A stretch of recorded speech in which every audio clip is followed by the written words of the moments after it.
ये भी हमसे पूछा था सर रजिस्ट्रेशन कितने टाइप का होता है जीएसटी में। पूरे हिंदुस्तान की बात करते हैं, पूरे हिंदुस्तान में हम जीएसटी रजिस्ट्रेशन 2 स्कीम में होता है। पहली स्कीम आपकी रेगुलर स्कीम, इसको हम नॉर्मल रजिस्ट्रेशन कहते हैं। दूसरा हमारा कंपोजिशन स्कीम। आज हम आपको बताने जा रहे हैं कंपोजिशन कैसे रजिस्ट्रेशन होता है या किन पर्सन को मिलता है।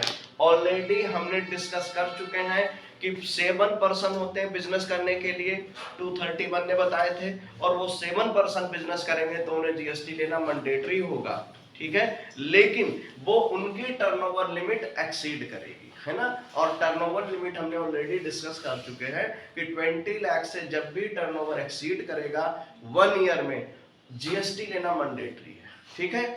अब जीएसटी रजिस्ट्रेशन कराना तो मैंडेटरी है, तो पूछा जाएगा आपसे कि आप रेगुलर जीएसटी में जाएंगे या कंपोजिशन स्कीम में। कंपोजिशन में कुछ गवर्नमेंट ने बेनिफिट भी दिए हैं, लेकिन कुछ रिस्ट्रिक्शंस भी लगाए हैं जो सामने हमने आपके लिख दिए हैं। रिस्ट्रिक्शंस पहले क्या है देखिए, कंपोजिशन स्कीम लेने के लिए आप स्मॉल स्केल इंडस्ट्री होने चाहिए। मोस्टली वही कैसे पता है स्मॉल स्केल इंडस्ट्री, उसने कहा turnover can not exceed 1.5 crore.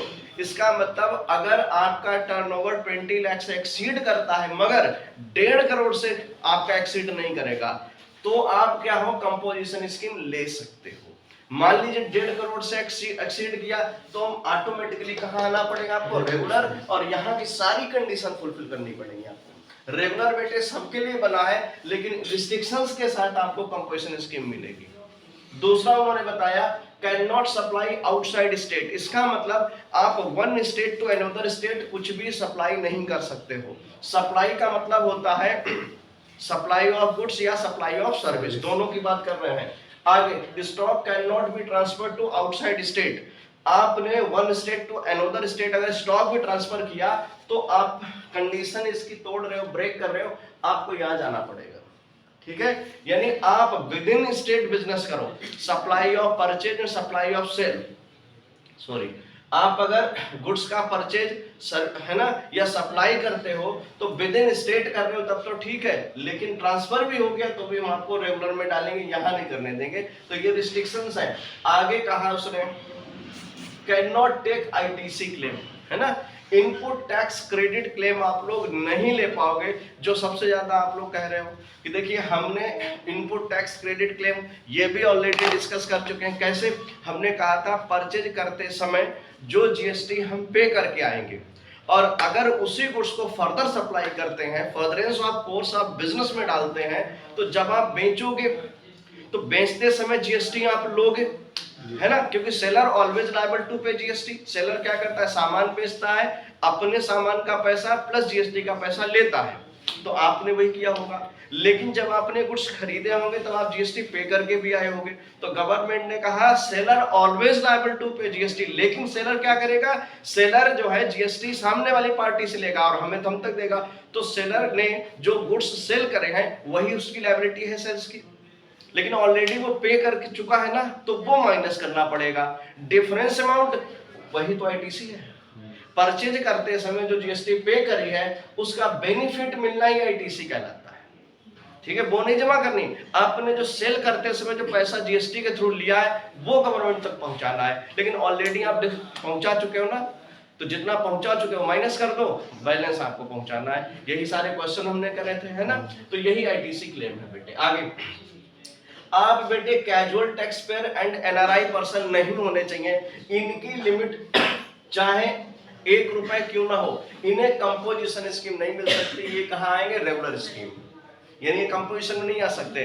अगर आप कैजुअल टैक्स पेयर हो या एनआरआई, दोनों हमने बता दिए हैं।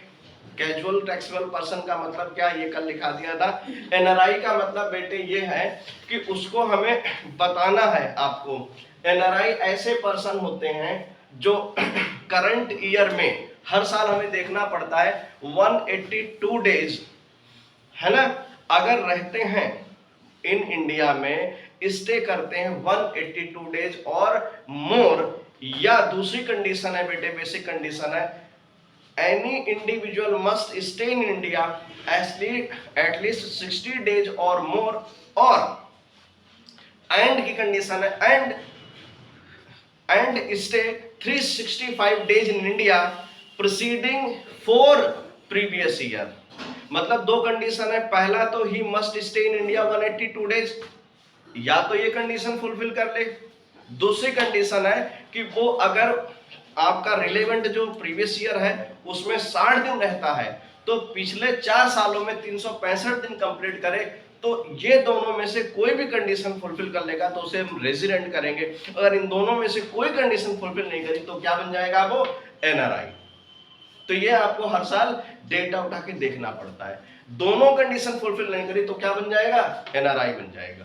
और एनआरआई बिजनेस करता है तो उसको कौन सा लेना पड़ेगा, रेगुलर वाला। ठीक, आगे बेटे, can not issue tax invoice. देखिए टैक्स इनवाइस किसका, कौन इशू कर सकता है, रेगुलर सप्लायर। जो रेगुलर डीलर होगा जिसने रेगुलर स्कीम के थ्रू रजिस्ट्रेशन कराया होगा वो टैक्स इनवाइस इशू कर पाएगा। ये क्या करेगा, सिर्फ बिल ऑफ सप्लाई, यानी कि ये टैक्स ले नहीं सकता, इसके पास राइट है बेटे टैक्स लेने का, ये टैक्स ले नहीं सकता, सिर्फ पे कर सकता है। कैसे, इसने इसके लिए बताया गया अगर आप कंपोजिशन डीलर हो तो आप परचेज करोगे रेगुलर जीएसटी रजिस्ट्रेशन वाले पर्सन से, आप सिर्फ रेगुलर पर्सन से परचेज करोगे। और जब भी ये परचेज करेगा, है ना, तो सेलर ऑलवेज लायबल टू पे जीएसटी। ये क्या करेगा, ये अपना पैसा प्लस जीएसटी का पैसा गवर्नमेंट तक ऑलरेडी पहुंचा चुका होगा कि नहीं, इसका आईटीसी, तभी तो क्लेम नहीं मिलेगा।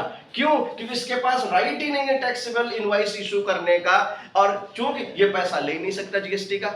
ये अब गुड्स बेचेगा, ये गुड्स क्या करेगा, बेचेगा तो अपना पैसा लेगा, ठीक है, बस यही पैसा ले सकता है। लेकिन इस पे गवर्नमेंट ने एक और कंडीशन लगा दी, ये अगर सप्लाई ऑफ गुड्स करेगा, है ना, तो इस या मैन्युफैक्चरिंग करेगा, ट्रेडिंग करेगा, तो 1% इसे अपने पास से जीएसटी देना पड़ेगा, यानी 1% इसकी लायबिलिटी तब भी इसके जेब से देना पड़ेगा।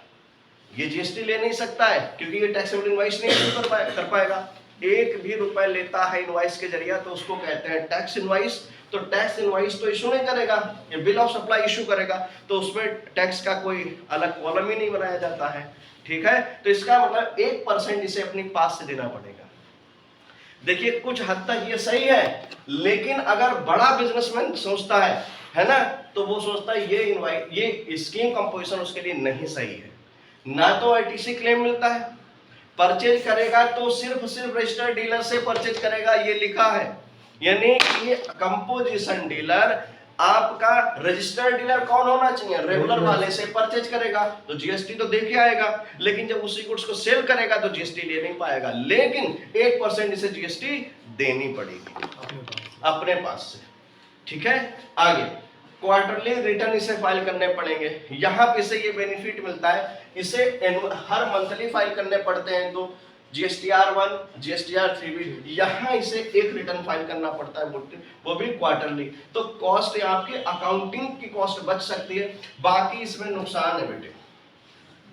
Quarterly return must be file, form का नाम होता है CMP 08 बेटे। अभी 2 साल पहले के CMP 08 नहीं था, यहाँ पे कोई और फॉर्म फाइल होता था, तो याद रखना आगे चेंजेस हो भी सकते हैं बट अभी नहीं, ठीक है।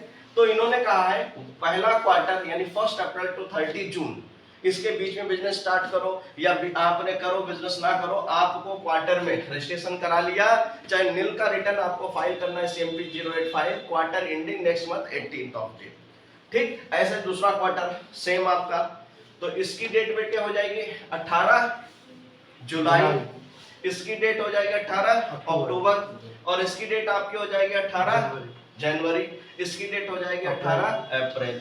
और एक बेटे एनुअल रिटर्न फाइल होता है 1 अप्रैल से 31 मार्च तक का, जिसको हम CMP 04 फाइल करते हैं financial year ending next month की लास्ट डे यानी कि 30th अप्रैल तक। इसके बाद रिटर्न तो फाइल हो जाएंगे लेकिन विद पेनाल्टी, ठीक है। पेनाल्टी बेटे कितनी है, तो पेनाल्टी लिख देते हैं, अगर आप CMP 08 नहीं फाइल करते हो बेटे, तो इसमें बेटे अगर नील का है केस तो 20 रुपए पर डे, अगर आपका कुछ भी टर्नओवर हो रखा है 2, 4, 10 रुपए कुछ भी टर्नओवर है ना, नील नहीं है बेटे, कुछ ना कुछ सेल या परचेज है, कुछ भी दोनों में से हो, तो आपका 50 रुपए पर डे लगेगा, राइट। सेम बेटे एनुअल रिटर्न आपने जब किया तो उसमें भी 50 रुपए पर डे आपको पेनल्टी आ जाएगी। कब तक लगेगा? जब तक आप बेटे रिटर्न फाइल नहीं करोगे, ठीक है। रिटर्न फाइल कर दिया फिर आपकी जो है विद पेनल्टी के साथ रिटर्न फाइल हो जाएगा, उसके बाद बस, ठीक है। तो आपका फिर पेनल्टी नहीं लगेगी। लेकिन याद रखना, ये मत सोचना सर हम ऐसा करें एक साल में 4 रिटर्न चारों नहीं फाइल करते हैं और एक रिटर्न पे 20 रुपए दे देते, ऐसा नहीं। सारे रिटर्न देखा जाएगा, इसकी ड्यू डेट क्या थी, है ना, और रिटर्न कब फाइल कर रहे हो, ड्यू डेट से लगा के आपने जब भी रिटर्न फाइल किए तब तक की पर डे फाइन इसमें जुड़ेगी। फिर दूसरा रिटर्न आपने नहीं फाइल किया है, कब से इस आपने नहीं फाइल किया, ड्यू डेट से लगा के कब फाइल किया, डिफरेंस यहाँ पर डे का निकाल के यहाँ भी आपको पैसे देने पड़ेंगे। यानी यहाँ पेनल्टी, इस पे पेनल्टी, इस पे पेनल्टी, इस पे, यानी अगर आप नहीं फाइल करते हो तो सब पे पेनल्टी लगेगी, ठीक है। ये देखना पड़ेगा कि आपने ये कितने दिनों के बाद टाइम निकाल लेता ना, ऑटो कैलकुलेट होता है वहां, तो ये कितने दिन आपने लेट फाइल किया तो उसमें पेनल्टी उठा लेगा, ये अकॉर्डिंग टू वो उठा लेगा। That's it. यहाँ तक हमें कंपोजिशन स्कीम के बारे में समझाना था। कुछ बेटे रिस्ट्रिक्शंस हैं जो हमने रिस्ट्रिक्शंस में लिखा रखी हैं, आपको समझा दिया है कि देखिए कैजुअल टैक्स पेयर पर्सन है, एनआरआई है, तो वो सिर्फ रेगुलर स्कीम ले सकता है, कंपोजिशन नहीं ले सकता है ना। अगर कोई ई कॉमर्स ऑपरेटर है बेटे, ई कॉमर्स ऑपरेटर भी बेटे स्कीम नहीं ले सकता है। एक पॉइंट और बता दें, ई कॉमर्स ऑपरेटर यानी कि जो थ्रू अमेज़न ये सब क्या होते हैं, फ्लिपकार्ट वगैरह, ये ई कॉमर्स ऑपरेटर हैं। इनके थ्रू अगर आप कोई डील करते हो, अगर आप अपना सप्लाई गुड्स करोगे या सप्लाई ऑफ सर्विस करोगे, तो आपको कंपोजिशन स्कीम नहीं मिलेगी, आपके लिए रेगुलर स्कीम बनेगी। यानी ई कॉमर्स ऑपरेटर भी नहीं ले सकते कंपोजिशन स्कीम, ठीक है। और कोई क्वेरी हो तो बता देना, कमेंट कर देना, ठीक। चलिए दैट्स